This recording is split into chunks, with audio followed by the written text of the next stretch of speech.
Welcome back to 5 Acres Honey Farm. I'm Tara Lynn, and if you are a new follower, I have been keeping bees for just over 5 years, and I have kind of taken the winter time as a bit of a slow season to get caught up on a number of different things related to beekeeping and gardening.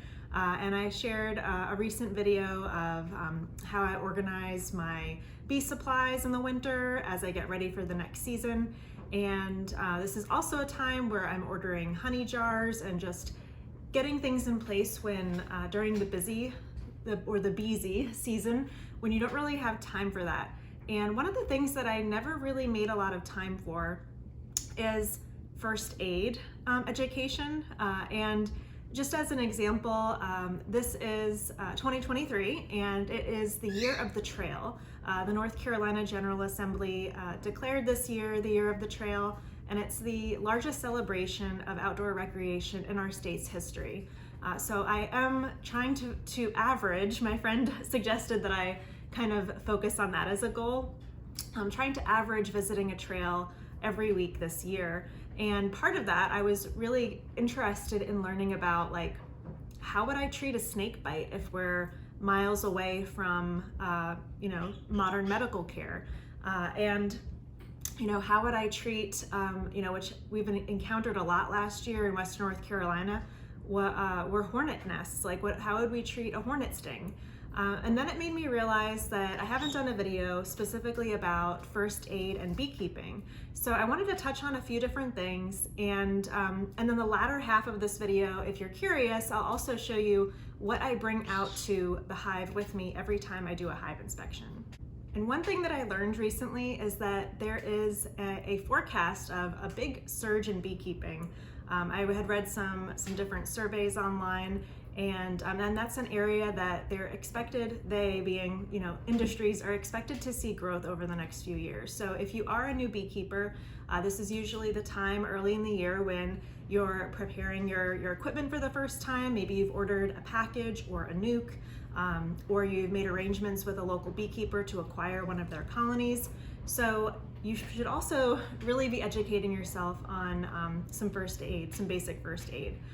The first thing that I did before I even was considering getting hives, I didn't want to get hives if I was allergic to honeybee venom. So I made sure at my physical with my primary care physician, I explained my interest in potentially getting bees, and also my concern about being allergic, because I had no idea. I had never been stung in my life, and I didn't want to go through the effort and the expense of acquiring and starting keeping bees if I was somehow, unbeknownst to me, maybe fatally allergic. There's really no way of knowing. There's a lot of information out there about honeybee stings and what it means to be allergic. And I just wanted to throw it out there that I have no medical training, and that you really need to talk with your trusted medical practitioner about your concerns and your unique health situation. But just some basic kind of labeling and like vernacular around it. If someone is allergic to a honeybee sting, that means they have an allergic reaction. So that would be like anaphylaxis. And if they have what is called like a large local reaction, that would not be anaphylaxis, but that would be like having swelling and itchiness at the sting site. And then there are like more smaller local reactions that don't really systemically affect your whole body. So when someone is allergic, that means they have anaphylaxis. So when someone says, I'm allergic to bees, and you're like, oh, well, do you carry an EpiPen? And they say no, then they're like, I don't need that. So they may not actually be allergic, but definitely check with your doctor about your situation. And one of the things that I had done was I talked to my doctor, and I had a blood work sample done. And fortunately, my insurance at the time covered it. And if I had checked to make sure if the insurance wasn't going to cover it, and at the time, which was about 6 years ago, the lab work would have been $18 out of pocket. So a fairly nominal fee to learn something really important. So my test was negative, so I felt comfortable moving forward with getting bees. But I also want to put it out there that you can become allergic at any time to anything. So you could get stung once, and then maybe the next time you get stung, you might suddenly develop an allergy to it. So don't take a single medical test as, a forever, condition. So always, be cautious and careful. And I actually acquired my very first hive from a beekeeper who had been keeping bees for a few years, had never really experienced an allergic reaction, and she got stung while inspecting her hives, and it took 5 EpiPens at the emergency room to get her reaction under control. So her doctors told her she had to dispose of her hives. So as part of that process, she worked with another local beekeeper who arranged for the transaction that I had, so that I was able to purchase an entire hive. So that can happen, just be aware. But because of that, and because I understand how serious that is, what I wanted to say that the number one thing that I believe, this is my personal belief, that I believe beekeepers should have are EpiPens with them. I always have an EpiPen with me. I have never had to use it. What's nice is that over the years, when I first started beekeeping, the prescription, including my insurance cost, on top of it, it was $100 anytime I would want to get a prescription for EpiPen, which is not great. And I would ask the pharmacist to find the one on in their inventory that had an expiration date furthest in the future, so that way it would hopefully stay good for longer and help kind of spread out that cost. But in recent years, the cost of EpiPens has gone down tremendously, and it's about $20 to $25 now when I am using my insurance. And they come with 2, so it's kind of like getting a 2-for-1 deal, plus a little tester device with instructions. So, get familiar with how you would use it in the event you would need to use it. It's also great to have around in the event you have family or friends visiting, and maybe they don't know they have an allergy and they get stung, or maybe they have some food and not even related to bees, and you're like, wow, they're going through anaphylactic shock, and that might help save their life by the time they get some medical care. On the same token, some people may have a really bad reaction to an EpiPen, so you really would only want to consider using it in the case of an emergency. This prescription is written to me, so this is for me to use, but if for some reason my husband was experiencing some type of a reaction, whether to food or to a sting, I probably, in an emergency, I'm gonna use that on him if we're not close to medical care. So the nice thing about the cheaper prescription now, the cost, is that at least I feel more motivated to make sure that I'm keeping non-expired EpiPens around. I do keep the expired ones kind of in the back of the bathroom cabinet, just in case should something happen. It might be better than nothing. It may be ineffective, but I keep the most recent, freshest ones with me when I'm inspecting the hives. And my doctor last year, unbeknownst to me, she had actually, when I went to get a new prescription at my physical, and I filled it at the pharmacy, she actually included 6 refills on the EpiPen. So I'm able to now keep one with me at the hives. I can do another prescription, and I can keep one in my backpack while I'm hiking, so I don't have to move it around or forget where I put it. I can keep one at my other apiary in the mountains, and it's just nice to have that security of having that protection, because you never know if you are hiking somewhere and there's a hornet or something happens and you need to have that support.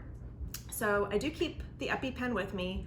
And the other thing that I feel like most people are going to be considering when beekeeping is treatment for bee stings. So everybody has a different reaction to bee stings. My beekeeping mentor can be stung many times and he's fine. And like I mentioned, that the beekeeper that I acquired my first hive from, she developed an allergy.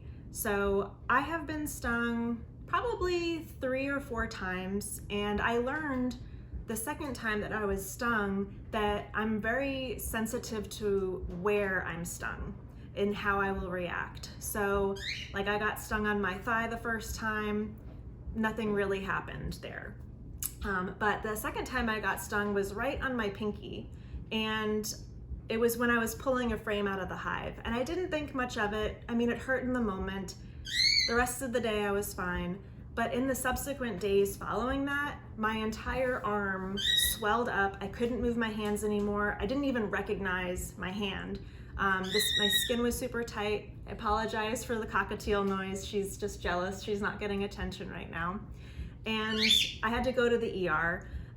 So, that was a large local reaction. And I've noticed, I got stung on my ankle summer before last. And what works for me is making sure I have Benadryl and any kind of like topical itch relief as well. But usually the Benadryl is what is going to reduce that inflammation. And as soon as I am stung, and if I'm out inspecting the colonies, I might end my inspection right then, or I might just finish it up if I'm feeling okay. And then as soon as I get inside, I'll take Benadryl, and I'll continue to take Benadryl for a week, just as a preventative. And I have found with any time I get stung, that Benadryl prevents the inflammation from going out of control. So I can get through it fairly well. And I particularly get super itchy at the sting site. So I know that the Benadryl helps control that, and I can tell as soon as it's wearing off that I need to start taking it again. But the symptoms go away for me in about a week. But like I said, everybody is different, and you're not going to really know until it happens. But I highly suggest like doing everything you can to reduce inflammation from the beginning, and that'll just kind of prevent other issues and keep you comfortable. So as far as beekeeping first aid, those are like the main things, is have the EpiPen, and then have anything you feel would help make you or your family, whoever's close to you that might be exposed to bee stings, comfortable. So that can be, like I mentioned, the Benadryl, any type of pain reliever, and there's actually some kind of like, I guess, more herbal remedies of, you can make a poultice from basil. You can also apply honey to your sting. I wouldn't do that if you're going to be spending time outside, because that's going to attract the bees there some more. And you can also make a paste with baking soda. And that's usually something that I'll do like in the evening before I go to bed as an extra level of care. And depending on where you're stung, keeping that area elevated is really, really helpful. That's also helped in the times that I have gotten stung after that first major reaction. And that just helps keep, your inflammation down.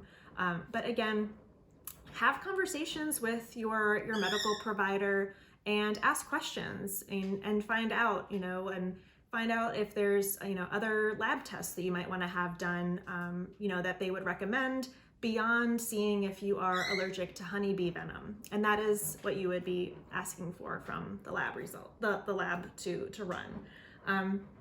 So that's pretty much covering all of that. So if that's all you're curious about, thanks for watching. And then if you are curious what I bring out to the hive, I can show you a little bit about what I bring out there. I might need to move Cleo the cockatiel if she keeps making her crazy noises. But smoker, of course, this always have it there, but I don't always use it. I kind of just gauge the temperament of the colony when I'm inspecting.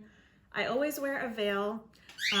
And what I really wanted to stress that I did not use at first, my entire first year of beekeeping, I didn't use gloves. I cannot believe that I did that. Like, I can't imagine going into a colony now without gloves. The gloves that I did use were regular surgical gloves that you can get at any pharmacy. And I did that because when I took beekeeping school, so many beekeepers suggested not using gloves, but to use the surgical gloves because you'd have more control over moving the frames. And I definitely found that during that first year, but that was also that first year as I was coming up just a few weeks before my 1-year anniversary. That's when I was pulling the frame out and got stung on my pinky, right through the surgical glove. The surgical gloves have zero protection from stings. It's like you're wearing nothing, but it does prevent like the sticky propolis on you and things like that. But I will always wear gloves in the bee yard. I also keep a journal. I always have this with me because I'm looking to see what did I see last time in the hives. I'm not going to remember the conditions between all the different colonies every time. So I always note what I'm seeing, if I saw the queen, eggs, larva, pollen, just have an idea of like maybe they're running low on food and the next time I go in and they're bursting at the seams with nectar, just to kind of gauge how their production is. And I'll also make a note if I'm adding any equipment, so I'll know how fast they're growing, or if I'm taking equipment away. And something I started adding a few years ago was I put what the weather is for the day, and if I see anything notable in the forecast, like we're gonna have an ice storm in a few days, here's what I'm doing. So that helps me, if I look back a year before, like how was this colony a year ago, then it will help me to see what kind of environment they were working in. I always keep these queen cages with me, and I have a separate video about queen cages and why I cage queens, but these are also helpful if I notice that, hey, I really need to move this colony and I just want to make sure I've got the queen where I need her and I don't want her to go anywhere else. And so it's just great to have on hand so I don't have to go looking for them. I also always keep at least one. I usually have two. I just see one in here right now. A lighter for the smoker. And I personally, pull this down here and try to explain this a bit. I love using this veil, and it also helps, instead of using a full suit, that I can just come back to the house, take this off, get a drink of water, and then go back out. And I don't have to take off a whole suit. But what I like to do is I tape down the bottom of the veil to my shirt, because I've, on several occasions prior to doing that, while I'm pulling frames out, if there's an agitated bee, they seem to just know exactly where to go and they start to try to tunnel underneath, and they came very close in some instances. And I don't want to be distracted or anxious while I'm out there. I just want to focus on what I need to do for inspecting the colonies. So I just tape my veil down every time. And I usually just keep reusing the tape until it's kind of not tacky anymore. I have two different hive tools, and if you're getting new into beekeeping, you're probably going to be like, which one should I buy? And when I was starting beekeeping, I bought both because I didn't really know. I personally hardly ever use this one. This one actually feels a lot sharper than this. This one may have just become dull over time. So if I'm trying to scrape off maybe some propolis because it's not letting the top cover sit level, I might use this, but I think I may have used this twice in the last 5 years. I don't really use it. But I keep it in there just in case, and you can kind of see the layers of propolis that have developed on here from me using this all the time. But I love using this one. It just helps pulling the frames out, separating them, and this is pretty much used. I can't imagine going in a hive without it. The other thing that I keep out with me, and it's mainly just so that I know where it is the swarm commander. And obviously there's majority of the year you don't need this, but if I'm out there and I'm like, you know what, let me just move some equipment over and set up a swarm trap, or if I'm gonna check on a swarm trap, instead of me coming in the house and trying to figure out where did I leave this, I just know that it's in my bee box, so it's easy to find. And we're just now we're very close to the end of January. So in this Piedmont area of North Carolina, in some years, swarm season has started in early February. And I've heard from some folks that they're seeing the maple opening. So I plan on getting my swarm trap set up next week. Although the forecast is fairly chilly, but at least I'll have them set up so that I can just kind of maintain them throughout the spring. That is pretty much everything that I always bring out to the colonies with me. I'm curious, is there anything that you usually bring that I didn't really cover here, or you know, things that maybe you've changed over time, kind of like with my glove lesson, and also you know, have you been tested for the honeybee venom allergy, and is that something that you know, did you know that was possible and stuff? Like I had only learned about that possibility when I was in beekeeping school. Otherwise, I thought you just had to get stung and learn from there. But it was nice to learn, you know, you could find out in advance. And I just realized what I have always on top of my bee box is a frame holder. So, so that is also something that I always take out to the colonies with me. And those are the pieces of equipment. So thank you for watching, and please fill me in on how you're maintaining your first aid and your supplies for your hive inspections.